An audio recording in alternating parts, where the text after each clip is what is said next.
They said that we'd grow out of it. Well, the joke's on them, that's just our brains. We're eccentric, loud, and stubborn, and most of our clothing is covered in stains. It's not a deficit of attention, there's just too much to think about.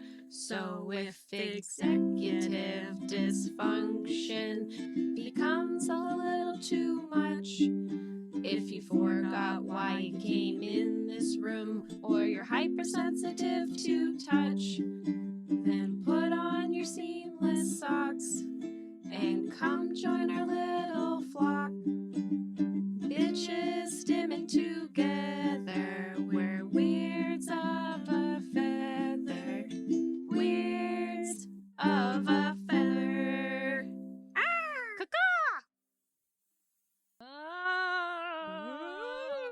It's us. We're back. We're back, coming to you from the future. Except if you're listening to this on Thursday, technically we're in the past. Ooh, even scarier. You're past. Past and future all at once. Okay. I think that's kidding. enough. It's us, yeah, guys. It's just, we're not ghosts.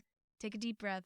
Hello, I'm Kristin. Hello, I am Grace. And we're Weirds of a Feather, adding an intro to episode 2, which was recorded a couple weeks ago because, one, we wanted to thank our listeners now that episode 1 has been officially released to the public. Woo! Ah. Go us. Big accomplishment and big in our hearts. 2, we wanted to address some questions and comments we've been getting from people, which we love.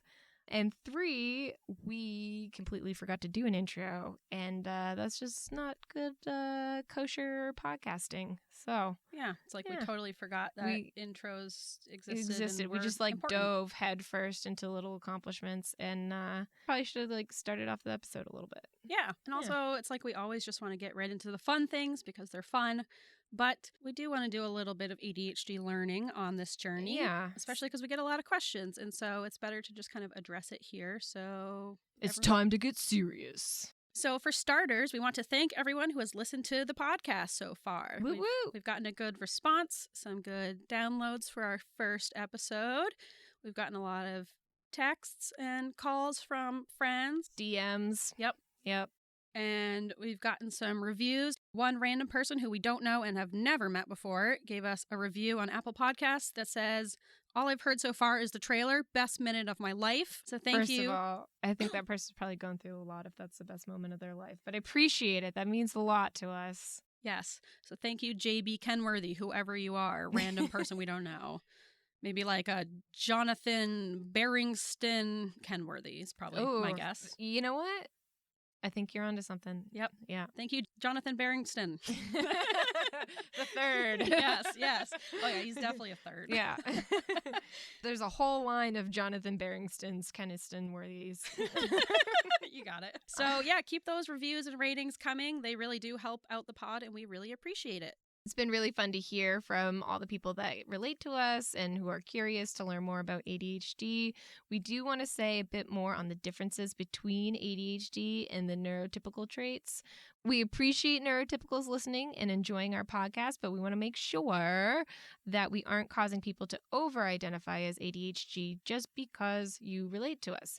Plenty of neurotypicals enjoy our personalities, usually in small doses or in fun settings. But if we have to get ready for an event, we have to work together in a long-term group project, that charm can wear off real quickly. And then you can see the differences in how we function and how that can be kind of detrimental. And they're not usually that psyched about it.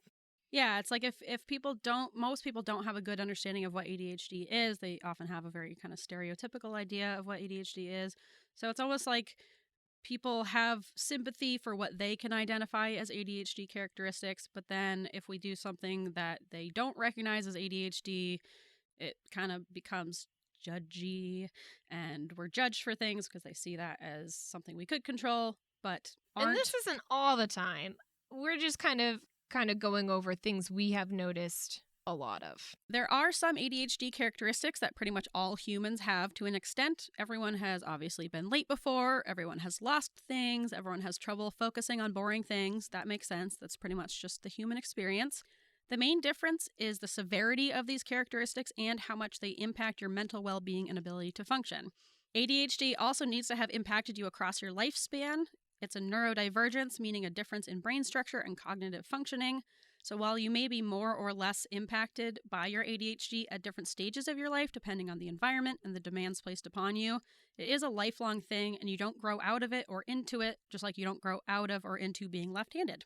Right now, we are collectively going through a long-term global trauma. After almost 2 years of being in the pandemic, it's pretty expected that most people will be feeling a lot of brain fog, lack of motivation, depression, and anxiety. And while those are all very valid problems, make sure you aren't confusing this for ADHD, because the treatment and the approach will be different for you. They can look similar in the short term, especially right now, because let's be honest, this current societal structure isn't working for most humans, and we are not meant to be living this way. What? Yeah, Oh turns my out we gosh. didn't evolve so we could sit in an office under fluorescent lights Oh 9 to 5. Goodness. Yeah. So if this has only become a problem for you recently and you're kind of relating to some of the stuff we are talking about with disorganization, difficulty focusing, but it's kind of only become a problem recently or in the last few years, and you didn't have any of these struggles growing up, it's most likely the effects of late-stage capitalism and a never-ending pandemic making things difficult for you rather than a neurodivergence. It's usually always due to capitalism. Whenever Yes. there's a problem in my life, I'm like, it's capitalism. Yeah, it's an easy answer. Yeah. Because it's kind of the root of a lot of our problems. Anyway, Also, there is no such thing as we are all a little bit ADHD. This phrase is ableist and invalidating. Please don't say it to anyone, but especially not to ADHDers, especially not when we are explaining why something is so difficult for us. We are not all a little bit ADHD. That's like saying we're all a little bit left-handed or we're all a little bit diabetic. No, you either are or you aren't. Maybe you can do some things left-handed or you are affected by sugar a little bit, but there's a very clear line between neurotypical brain and an ADHD brain. Most humans procrastinate on things they don't want to do. It makes sense because doing things sucks. yeah. Hate doing things. But for ADHDers, this happens even when the consequences are dire and it's still not enough motivation to get us going, or when we want to get the task done, but we can't seem to get our bodies to physically get up and initiate the task because we're low on dopamine. So it's almost like this feeling of being stuck in your body and your brain is screaming like, get up and do it, get up and do it. But you just, for some reason, can't get yourself to do it, and then you hate yourself for it. That happens to me daily. Yes, it happens. I hate that. Yeah, turns it's like out the worst. laziness isn't like you want to do the thing and you're trying to make yourself do the thing, but for some reason you can't. I think the most important distinction is that we procrastinate even the fun things and things that would bring us joy that we really want to do and we know we'll get enjoyment from, but we still procrastinate on it. That's like a big distinction between ADHD and neurotypicals. Procrastinating on boring paperwork or assigned reading makes total sense. It's boring. No one wants to do it. But procrastinating on an activity that brings you a lot of joy and that you want to sit down and do and keep trying to get yourself to do, but you just can't get yourself to do for some reason, that's not as logical.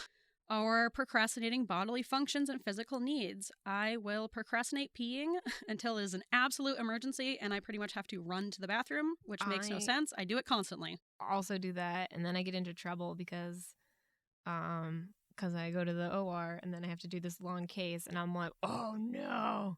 I just gotta wait it out and then I unscrub and I'm like, see ya. And I'm sprinting to the bathroom.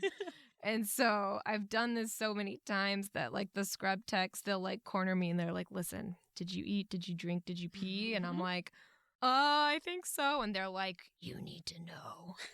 And so luckily I have lovely coworkers that help me with my disability. And that is a strategy to use, if someone is up for it and willing. You don't want to, put this on someone else. But if people are willing to help you and want to help you, that is a very good strategy to have people give you those reminders. Because often we just truly forget. We have poor interoception, which is your ability to feel your body's needs. So feeling that you're hungry, feeling that you're thirsty, feeling that you have to go to the bathroom. Because we have reduced interoception, it's like our body doesn't feel, we're not getting these alerts that we have to do these things until they're an absolute emergency. Like, I don't feel hungry until I'm absolutely starving. And by that point, I'm just like a hangry monster and way too hungry to even figure out what to eat, which makes the problem even worse. Ooh. It's a vicious cycle. That happens a lot. Yeah. Yeah. It sucks. It's good to have snacks. Yeah. One time I knew my boyfriend was coming over and I was like, ooh, I can feel the hangry coming on, but we were supposed to go out to eat. And I was like, oh, I'll have I had like a pre-dinner just to make sure. Just to make sure I wasn't too much of a grumpy bear. You know, we were supposed to have a fun night and I knew I was just going to be a monster. So that's another good strategy. Yeah. Just eat more. It's okay. Yes. Eat more. Eat more. Have snacks. And you can always I set reminders for myself during the day of when to eat because I know I don't feel hungry, but I know I am hungry. Like I'll start to feel brain fog. I'll start to feel crankier. And I'm like, what's wrong with me? Why do I feel this way? And then I realize I haven't eaten in like 5 hours. Like, oh, that's why. I feel so terrible. I don't know why. Yeah. So you haven't drank water in 3 days. Yes, you're on the verge of death. Yeah. ADHD, procrastination, and difficulty initiating and completing tasks happens for a complex smorgasbord. A schmorg. Gashboard. I didn't know that was like how you... I guess that's a new word I've never seen written out before. It's I typed it out and somehow I got it right. I don't think I've ever written that word. I'm like, I learned a new word. Just for our listeners, get a pen, write this down. Word of the day. Word of the day is smorgasbord. And it's because I've only heard it with my ears. I've never seen it with my eyes. SMORGASBORD. Smorgasbord. Really emphasize that shh sound. It's a silent shh. I don't even know what we're talking about. I don't know. Where are we? Initiating tasks. Oh, all right. Let's initiate this task. Okay. Initiating tasks are hard for a complex smorgasbord of reasons. There's low dopamine, like we said. Dopamine, the type of neurotransmitter that our bodies make. Your nervous system uses it to send messages between nerve cells, and that's why sometimes it's called a chemical messenger. Other neurotransmitters include serotonin. That's a big one in depression and anxiety, but we'll talk about that later, or just not. Dopamine plays a role in how we feel pleasure. It's a big part of our unique human ability to think and plan. It helps us strive, focus, and find interesting things. It's essentially the gas in the car, and ADHD brains have significantly lower levels of dopamine than neurotypical brains. So if we don't have the dopamine to do something, it doesn't matter how urgent or necessary it is, or how badly we want to do it. It isn't a matter of just trying harder, just like you couldn't drive a car without the gas by just trying harder. Although we try. I was going to say, trust me, I have tried. The many times I have run out of gas because I've procrastinated getting gas. Step on the gas more. Yep. Magical thinking. This is why so many ADHDers often carry a lot of shame around our potential and our work ethic. Most of us have been called lazy at some point in our lives, usually at many points, which leads us to internalize this idea if we could just work harder at these things and put in more effort, we could do what everyone else is doing. And that's not the case at all. Then there's also the problem of time blindness. ADHDers don't have a physical sense of time like neurotypicals apparently do, which I didn't realize. Sounds fake, but apparently they have this like internal sense of time. So for ADHDers, we can't like feel time, and therefore we are often very bad at keeping track of time, organizing time, predicting how long things will take, and thinking about the future in any real sense. It's like ADHD brains see time as either now or not now. So when we're given a long-term project, most of us don't think, oh, I should get started on this now and slowly work on it in consistent increments over time. We often think, sweet, the project isn't due now, so I don't need to do it now, and I will get to it later. When it's urgent. Yes, when we're just going to use stress to replace our dopamine and kind of do it in a panic. I describe this as you could lock me in a room with no clock and it could be minutes or it could be hours and I would not know. Yes, I have no concept of time passing. Sometimes I'll be really proud of myself for doing something, like whether it's a chore or like getting in touch with a friend, and I'm like riding that high of doing it for so long, and then it just so much time has passed that I now need to do that thing again, but I'm still riding that high of I feel like I just did it when really it's been like a month. So I'm like still psyched that I vacuumed and now it's been like a really long time and I have to do it again. Really need to vacuum again. Or maybe we do think I should get started on this right away, so I don't want to wait too long and screw myself over like every other time. but we still often don't get started right away because it feels like we'll have plenty of time and there's no sense of urgency. And then we inevitably screw ourselves over like every other time. Every time I'm like, it's going to be different. Yep. This time I'm going to get a head start. Great. I'm so proud of myself for thinking about that. And then I'm riding that high of thinking I should get started, but then I don't get started. Right. Or like you do get started and then you get it half done and you're like, I don't need to come back to this for ages. Yep. I'm ahead. Yep. I'm ahead of it. And then you're like, oh, it's due in like a day. Yes. With so many things, it's like even when I do get ahead of something somehow, I'm so psyched that I got ahead of it that I inevitably end up like being behind on it.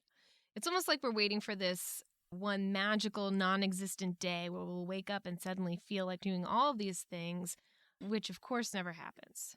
I have to remind myself that the future is me and still me, and I still have to do it in the future, but that doesn't really help much. That's so hard to remember that the future me is still me. I'm putting this off for me. I still will have to do it.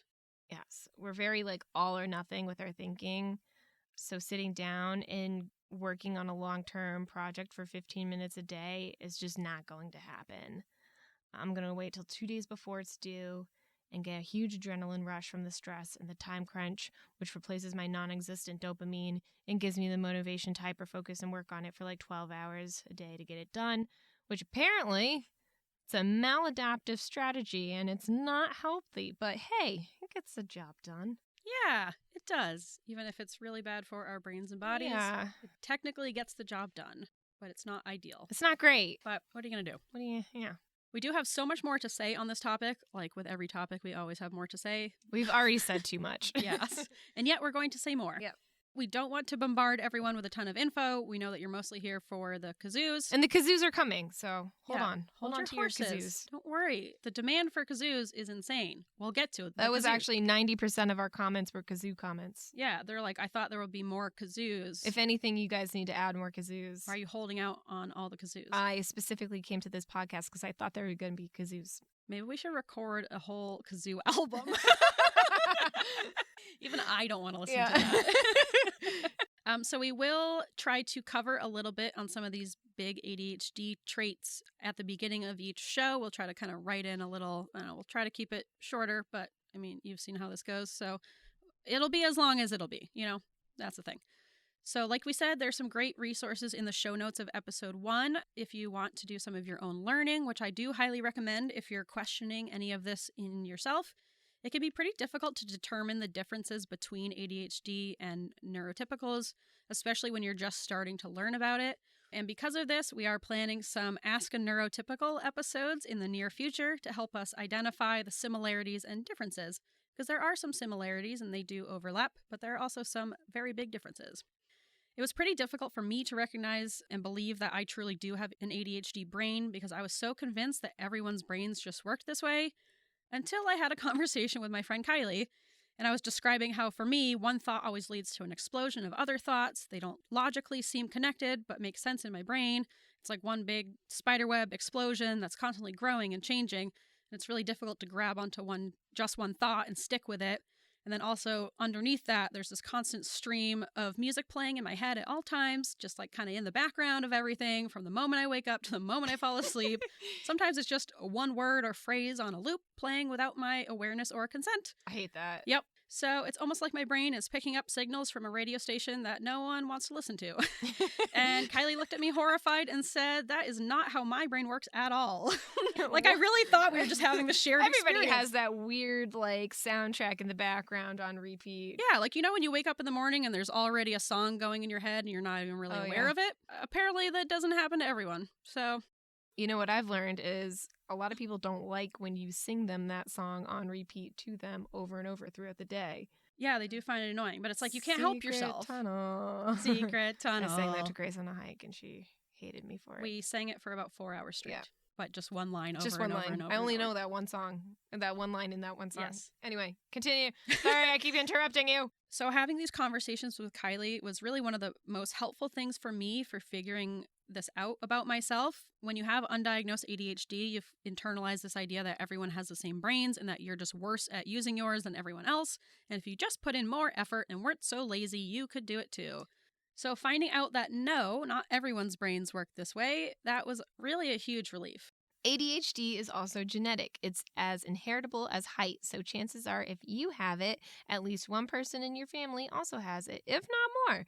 And growing up with an ADHD parent and siblings who don't know that they have ADHD is going to make it seem like that's just how humans are, when in reality, you're all just neurodivergent, and none of you is a good example of how neurotypicals function.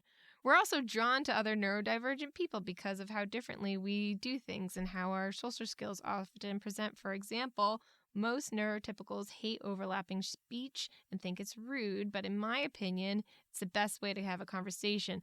I don't know if you've noticed this, but I am repeatedly interrupting everybody. Yeah, but I like that. I like when people are kind of adding on and kind of getting excited about what you're saying, and they are so excited that they can't wait to share, and you're kind of just like all overlapping each other. Someone sitting quietly and patiently listening to me speak while keeping intense eye contact immediately causes me to panic and start Sounds babbling. like the worst date I've ever had. Oh, terrible. And I will say every thought I have ever had. It just really stresses me out. I need someone to cut me off, and that person is rarely going to be me. So because we're often drawn to each other, it also adds to this idea that this is just how everyone functions. But that's only because, once again, you have surrounded yourself with other neurodivergent people who have similar characteristics as you, so of course it's going to seem that way. We can obviously still have neurotypical friends and family members, and we do, but that's only because they're cool neurotypicals who find our weirdness charming. Most neurotypicals dislike us. Not all neurotypicals. But a good handful of them don't understand us. So if you're friends with us or you're enjoying this podcast, it doesn't automatically mean you also have ADHD. After all, someone in the friend group has to organize the events and change the seasonal pillowcases. Here's looking at you, Steph. And if you're neurotypical, we also want to hear from you because we're curious about how you get things done.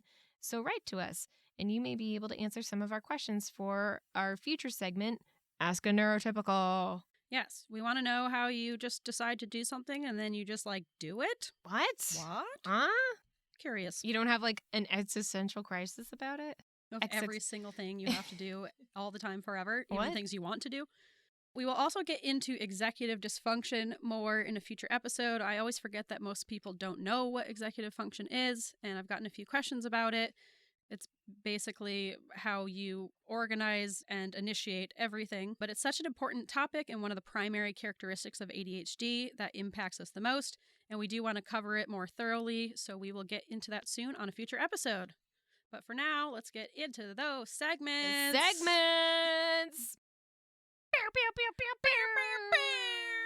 Transition. For our first segment, we are going to start with little ADHD accomplishments. Little accomplishments, but big in our hearts. So, like we said in episode 1, That's if a you good one. listen, that was a good one. I'm proud of that one. Yeah. We're getting good. Getting better. Like we said in our first episode, if you listen to us, we want to start off each episode by celebrating our accomplishments for the week because someone has to. So, Someone has to. Yeah. It's just. It's going to be us. Yeah. No one else will, so we'll celebrate each other. No one will. We'll celebrate you too if you want to tell us your little. Tell us all your accomplishments. Little ADHD I want to know about accomplishments. these things. Yeah. Did you do some laundry this week? You know? Did you read an email? Oh. Did you Mail out a gift. Ooh. Wow. That is. Going to the post office? Ugh. I have had the task of buying 2 different people a gift on my to-do list for literally over a year. I'm not even joking. My mom made a coworker of mine from my old job in Washington State a baby quilt, and it's been sitting in my bedroom for a year. Oh, Jesse, it's not even a baby anymore. it's like a full. It's like 3. No, it'll be like a going to college quilt.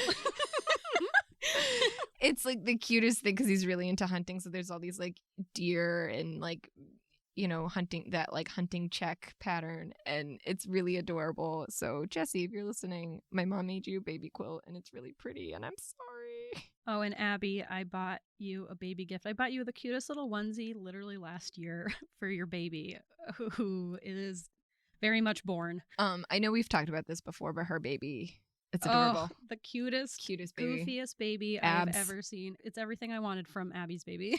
The funniest faces.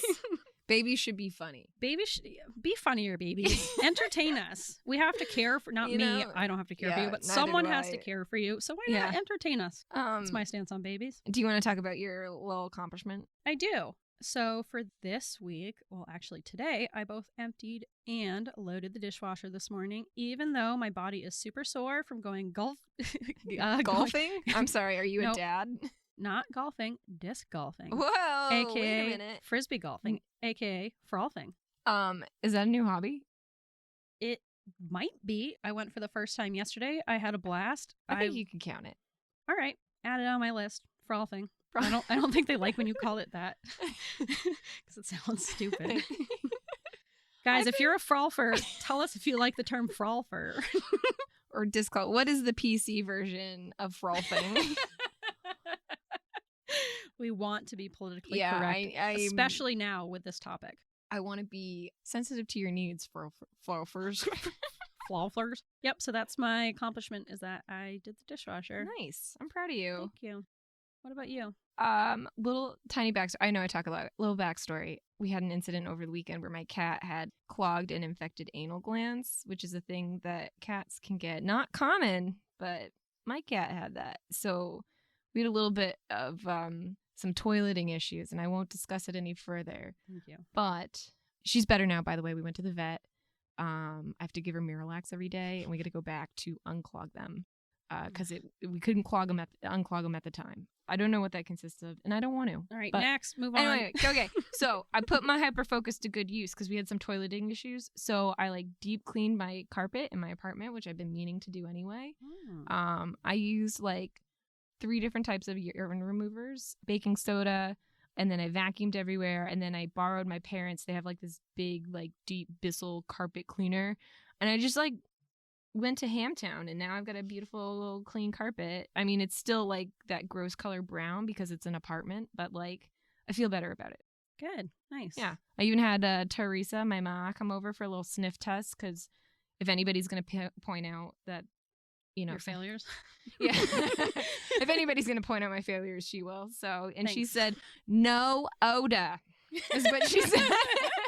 Oh, you told her? I go, do you smell anything? She goes, I don't smell anything. No odor. I was like, thank you, ma. All right. Pass the ma test. Yeah, that's the most important. Well, good job. Yeah, thanks. That's a big task. Thanks. You know what? It was a big task. Did I do anything else that weekend? No, but I'm proud of myself. You did that one. I did that one thing.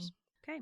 All right. On to our next segment. I'm so quirky. I'm so quirky. You're so quirky. You're so quirky. Some people call me Spacey. Some people call me fun. But I'm just quirky. All right, so as you heard, this is I'm so quirky. Oh my god, I gotta practice. I've never been worse at something. I mean, to be fair, how good can you really be on the kazoo? People are gonna write in being like, please, no more kazoos. I can't handle it. Can't. Wait, should we add kazoo to your hobbies? I don't think so. I think you have to be you don't have to be good at it, but you can't be awful. I mean, you can. You can I guess be awful so. at a hobby and still do it. You know what? Add it to the books. All right. It's a new hobby. All right. We need a bell every time we get a new hobby. Ooh, This is how we get into handbelling. Or we could do one of those workplace boards where it's it's been 0 days since we started a new hobby. That's a great idea. Okay, so this segment kind of pokes fun at how ADHD is often thought of as a stereotypical set of quirky and silly character traits, but everyone wants to ignore the more challenging aspects that can actually be pretty detrimental. People always seem to want to see the negative symptoms of ADHD as personal choices we're making because we're lazy and unorganized, but that is just not true. I know, it's so weird how they'll chalk certain things up to our ADHD, but other things it's no, I think you're just a bad person who doesn't want to be on time because you hate me and you're not trying. Right. Be better has nothing to do with the lack of dopamine. Or time blindness. Oh my God, time blindness. It's worst. Being late is not a moral failing. I need that tattooed on my forehead because that's It'd be a really bad place to have it because you couldn't see it. It'd be backwards in every mirror. I do it backwards, on my forehead. Oh. Yeah, the ambulance signs when you look in the mirror. Right? It's inspirational when you look in the mirror. All right, Kristin, tell us about your I'm So Quirkies. Well, I like to listen to funk and disco while I clean. It's very like upbeat and peppy. I recommend it. I like it. I grind my own beans to make cold brew. Super hipster. You are. And I waited too long to get a signature. I literally just needed one signature from my attending to renew my medical license, and then I almost had it revoked, and then I couldn't sleep for 3 nights after because I was so panicked, even though I already did the thing. It was totally fine. But anyway, I'm so quirky. You're so quirky. Oh my So God, quirky. almost losing your medical license. Oh my That's God. so quirky of you. So quirky because I needed a fucking signature. So silly. So silly. All right, for my I'm so quirky. Let's hear them. I like to collect animal bones and turn them into art. Yes, you do. I had a bowl cut for way too long as a child. You know what? I personally think not long enough. Bring back the bowl cuts. Bring back the bowl cuts. Bring back the That's bowl cuts. Say it with me. Bring back the bowl cuts. I'm not saying it, but I think we should seriously consider it for our band Synchronized Night Boat. That would be a great song. Ooh. Okay, here's a question. Why are mullets coming back but not bowl cuts?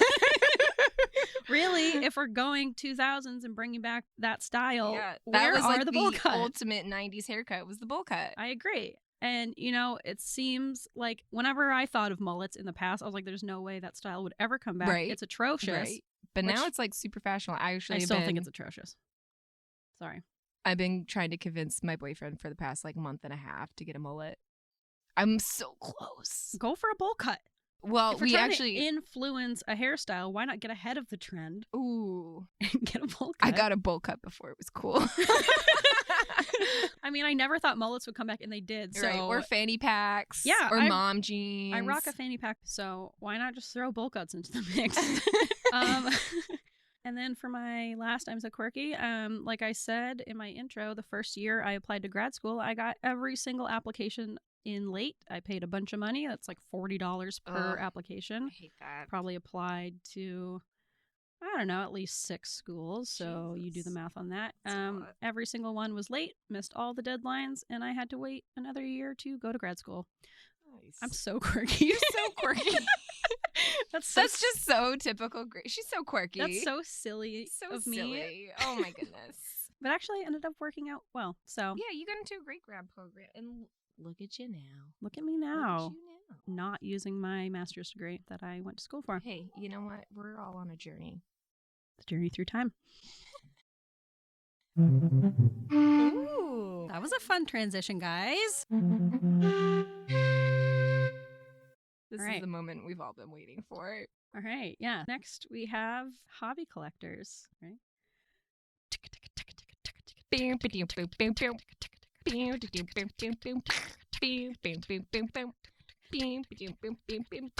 These are the collectors, and these are their hobbies. Down. I'm not gonna lie, I think I sung a completely different song than Yeah, intended. It sounded really different. It was less 70s cop and more we're at a hoedown. That's all right. That's all right. I took some artistic liberties with that one. Exactly. Yeah, It I'll doesn't do ha- better. You know what? If we wanted it to be the same every time, we would have recorded these intros and done it perfectly, but we are not doing that clearly. So what? yeah, On the fly. not really our style to prepare. Or, Yeah, preparation. No. We're more of in the moment people. All right, so hobby collectors, here's a segment about all the hobbies and activities we have started and may or may not have completed to get that sweet, sweet rush of dopamine.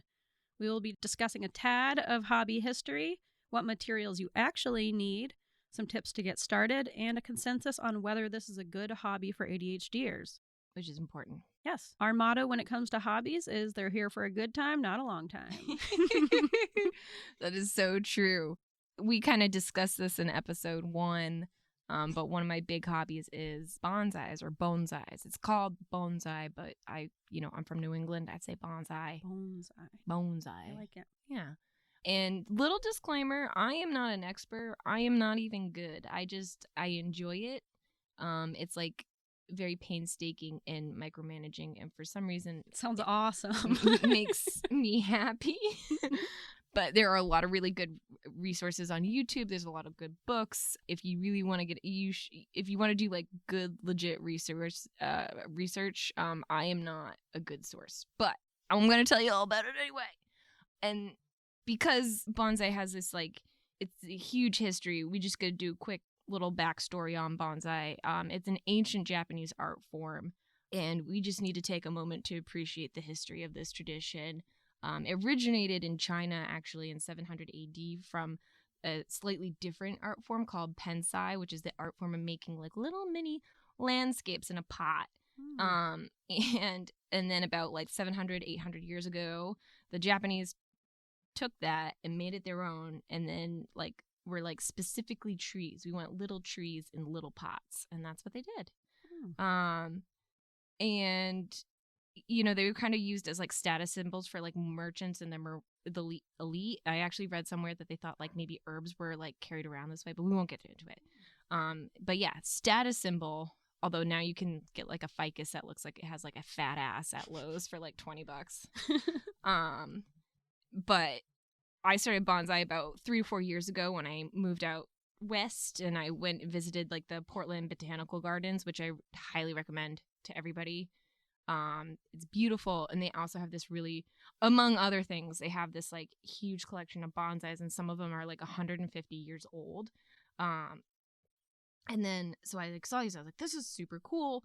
And then, you know, fast forward like a couple weeks later, I went to my local nursery and they had little bonsais, and I was like, oh my gosh, I could be this person. I could be a bonsai person. And so I bought a bunch, and then I killed a bunch.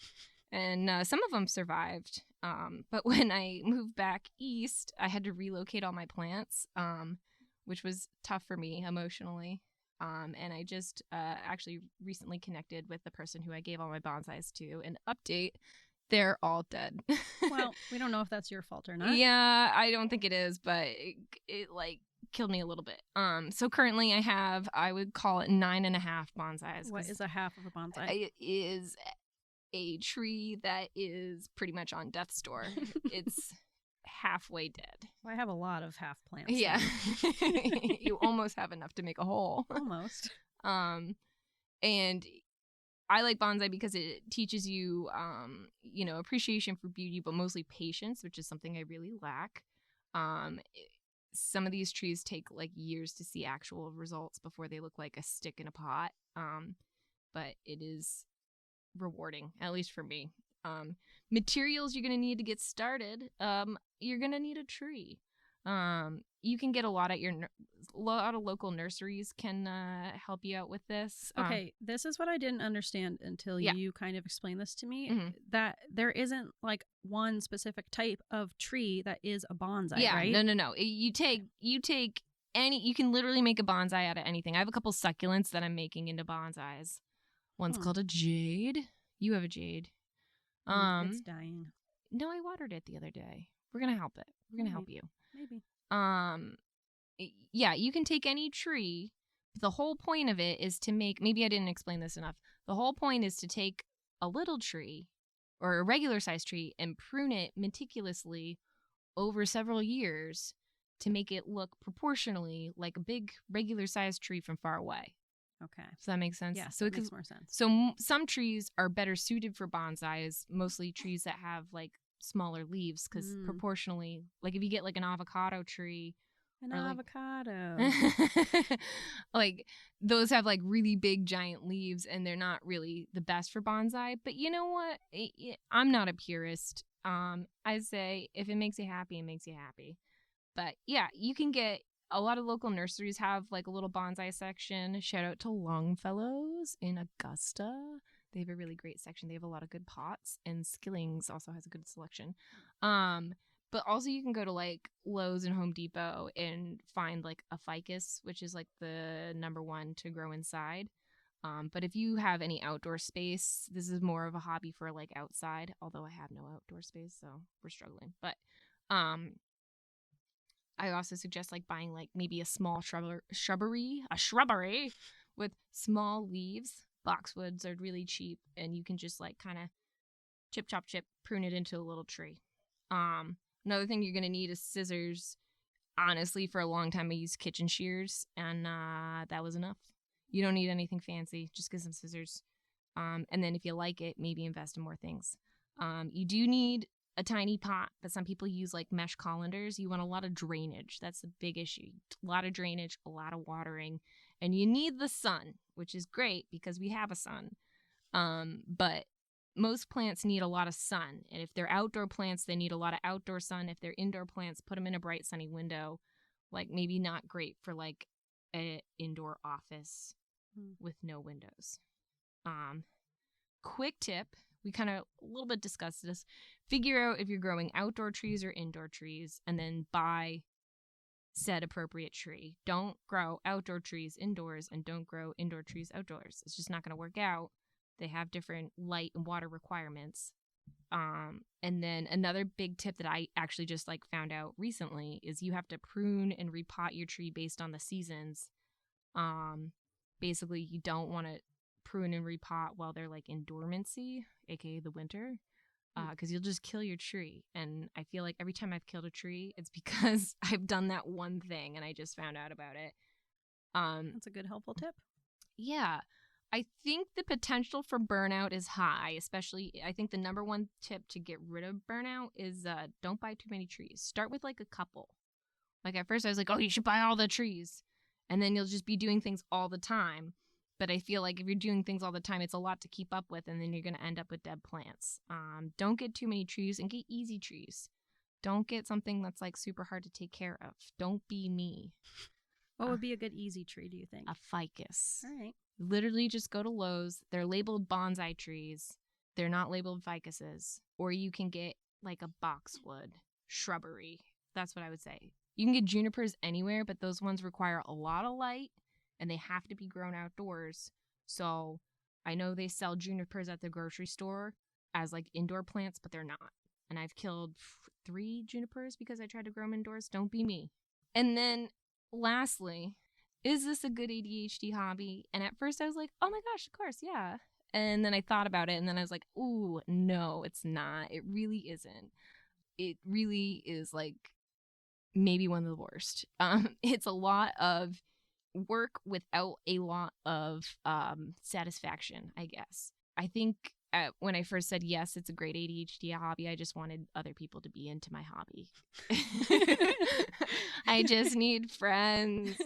But basically, I was thinking at first, you just, during like repotting and pruning season, you just need to hyper-focus like once or twice a year and put it on a back burner. But that's not really it. You like constantly have to like water your trees. You have to look at your trees. You have to make sure they don't have pests. You have to make sure your fertilizer is correct. There's like a lot of little steps that you have to constantly keep tweaking all the time. And I think that's just like, you're going to end up killing a lot of trees in general, but like, it's just a lot of tweaking things. And then the satisfaction, you're like, ooh, I have like another leaf on my plant. Great. The leaf is like a half an inch big, it's not. That doesn't sound sustainable or dopamine inducing. Yeah, it's not. I don't know. I guess I like the constant frustration. So I feel like you really need to care about it. I really care about my trees. And did I die when one of them cried? Yeah. Did I cry when one of them died?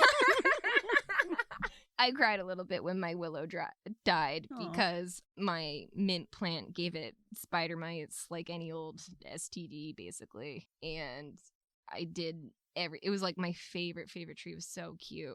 And it was one of my more expensive ones. And it just like slowly died over time. And it was just like heart-wrenching. But anyway, I love this hobby, even though it sounds like I don't. But it's a hard one to start and it's even harder to maintain. You're gonna have hard at every step. Yeah, it's difficult. But if you like meticulous tweaking and little steps in editing, this might be a good hobby for you. Please, someone take up bonsai because Kristin needs a bonsai friend. I need a buddy. Bonsai buddies. I will not be that buddy. Well, so here's the thing: is I'm on all these like bonsai Facebook groups, and it's literally all old white men. And I go on the YouTubes. And it's all old white men trying to tell me what to do. And, don't tell us what to do, old white men. So if you want to take up bonsai and you're not an old white man, please hit me up. Unless you're exceptionally interesting. How about that? Yes. Which you obviously are if you're listening to this podcast. If you are Nigel Saunders from the Bonsai Zone from Ontario, Canada, basically the Bob Ross of bonsais, highly recommend on YouTube. You can hit me up. That's the only old white men I want to talk to. All right, that's our limit. It's our limit. I got a 1-person limit. So yeah, hit me up if you want to try this or you got any other questions. I'm happy to chat about it. But yeah, probably a bad way to start our hobby collector. With one that you shouldn't do. You just shouldn't do. Well, but some people might want to. some people might want to. Never know. It's definitely interesting. Next episode, we'll try to do some easy ones that are good for ADHDers. Yeah. How about that? Yeah, maybe I shouldn't have started this one.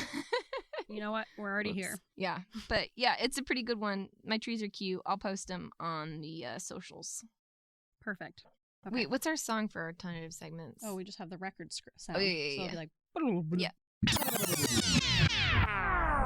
Welcome to Alternative Segments, where we have a grab bag of segments. We have too many segments to do consistently, so here we are doing some inconsistently. This week's alternative segment is Sorry Not Sorry. We will be saying one person who we should probably apologize to for our ADHD behaviors of the past, and one person who we specifically do not apologize to for our behaviors because you deserved it. You know who you are. Right, Kristin? All right, I'm ready. So, sorry. Recently, I gave my 15-year-old neighbor a dying and diseased plant without telling him that was dying and diseased, but he was just so happy to have it as I was throwing it in the trash that I didn't have the heart to tell him that it was gonna die in 2 days. You know I'm what? sorry. It's a life lesson. It'll build Yeah. character. To the resident at my hospital who keeps asking me out and I say no every time, not sorry. You heard the lady. Yeah. Grace? All right. For mine, I want to say I'm sorry to Mr. Karen, my JV softball coach and my history teacher in high school. Oh, Mr. Karen. I was a little bit of a shit, What? and I'm sorry. Had a little bit of an attitude problem, believe it or not. Wait, oh my god. Especially in softball. You're so quirky. I'm so quirky. I have a long history of not getting along with coaches. So Mr. Karen is my I'm sorry, and for my I'm definitely not sorry to the man at Five Guys whose burger I licked. I am not sorry. I stand by that decision. I don't know the backstory on this, but I 100% stand with your position on this. Thank you. You don't even need to know it to know that I was in the right. And Yeah. I was in the wrong. Okay. All right. Perfect. And that has been Alternative Segments. Alternative segments. All right, are we ready for our pizza secrets? Pizza secrets. Tell me your secrets. Pizza secrets. All right, like we said in episode 1, pizza secrets are just kind of, I don't know, silly, fun, little, harmless secrets, or maybe shitty little things we've done in the past that we talk about as we eat pizza. And just know that even though you can't hear us actively munching, just know that pizza is being eaten. We're munching. We're munching. You're just not hearing it because that would be rude. That's rude. Unless you want to hear it, but you don't. Save that for the OnlyFans. And by that we mean Patreon. Yeah. We will not be doing an OnlyFans. No. Oh, okay. All right. I didn't get that memo. Wrong platform. I will burn all those pictures. If you want to hear our mouth sounds, though, on Patreon. It's actually a song called Let Me Hear Your Mouth Sounds. I thought it was Can You Hear My Mouth Oh, yeah, that's right. I'm already messing it up. But for pizza secrets, let's see. For my pizza secret, in 8th grade, our Spanish class went on a class trip to Canada for some reason. Yeah. Yeah, You know, the classic Spanish-speaking country of Canada. Yeah, it's really the #1 Spanish-speaking country in the world. Yep. No, we went with the French class because we needed to go on a class trip and could only afford to go to one country. So I guess the French kids got to have a nice experience, and we just And there was only went to Canada. 3 French kids, I remember. Yeah. Although I did not go on this trip. So on this Spanish class trip to Canada, I don't know, I must have been, 13. I don't know how old you have to be to get your ears pierced without an adult in Canada, but apparently it's 13. There's no rules in Canada. Seriously. No rules. So I decided I would get my ears pierced on this class trip and not tell my teachers and not tell my parents. So I got my ears pierced, and then I called my mom and asked if I could get my ears pierced after I had already done it, and she said no. So I was fucked. So wait, did they just let you roam free, no supervision? Yeah, I think I was maybe with Haley and one other person, and we just, I guess, walked around Quebec. No adults? Nope. Okay. I don't know where they were, but They were weren't just there. yeah, they're fine. Yeah, this is they definitely won't get anything pierced. Yeah. Or tattoos or kidnapped. They don't even speak the language. Yeah, what's the age requirement for getting tattoos in Canada? It's Canadians, wild up there. let us know. Are you just tattooing children? If I had wanted to get a tattoo, Ooh. could I have gotten a tattoo on the Spanish class trip in Canada? So that's my little pizza secret. It's a good one. That's a good one. All right, what's your pizza secret? My pizza secret is that sometimes I get really bored at work. It's not that I have a boring job. I need that dope. I need that dopamine. Gotta get that dope. So I bought a spontaneous impulse. I bought a bunch of tiny little dinosaurs. As one does. Yeah. And then I hid them all throughout my coworker's desk and like in his drawers, buried under papers. I stuffed one in his seat. I put them like underneath his keyboard. I put him in his little plant. I put one in his plant, and he keeps like randomly finding them. And I just laugh to myself because no one. So here's the thing. I thought it was going to be like a big deal. Like, oh, he's going to be super mad and like figure out like who hid these tiny little dinosaurs in my desk and in my drawers and like in my personal space. Was it a violation of privacy? A little bit. There's no comment. He's just like, oh, another dinosaur. Like, would you not be like a little bit curious about where these dinosaurs came from? I would definitely be curious and confused. Yeah. And he hasn't, like, I don't know if he's talking to other people about it, and he's like, maybe I just won't bring this up with Kristin, but there's been no mention. Maybe he thinks he's losing it, and he's the only one who sees little dinosaurs, and he's embarrassed. The other day he found one, and I go, oh, you got a little friend there. He goes, yeah, I found it in my desk. Like, as if he put, I'm like, I haven't told him that I put it there, but like, I put it there. Like, does he have ADHD?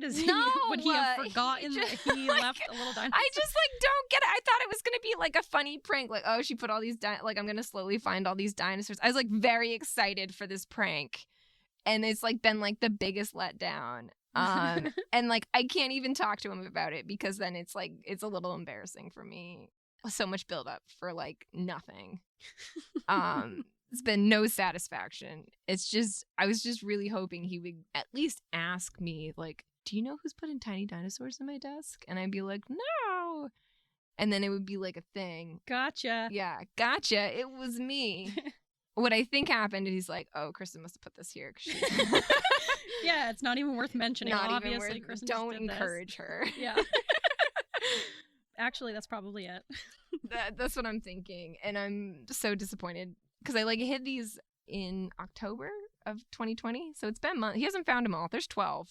He's found like 3. So he's got quite a ways to go. Long running inside joke with yourself. Yeah. He hasn't even taken the one out of the plant. We all like know because I water his plant because he doesn't know when to water it. And it's just in there and he like hasn't removed it. It's just there. I don't know.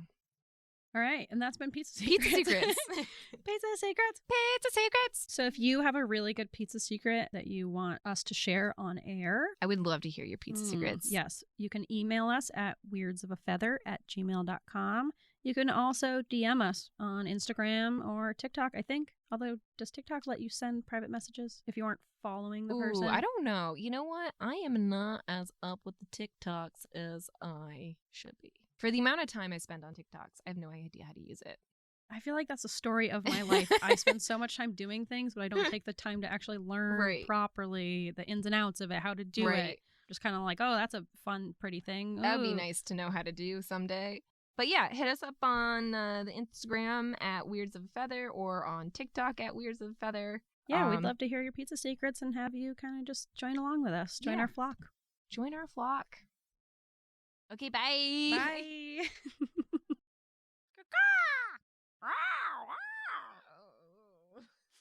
Bird makes me nervous. Yeah, he's not well.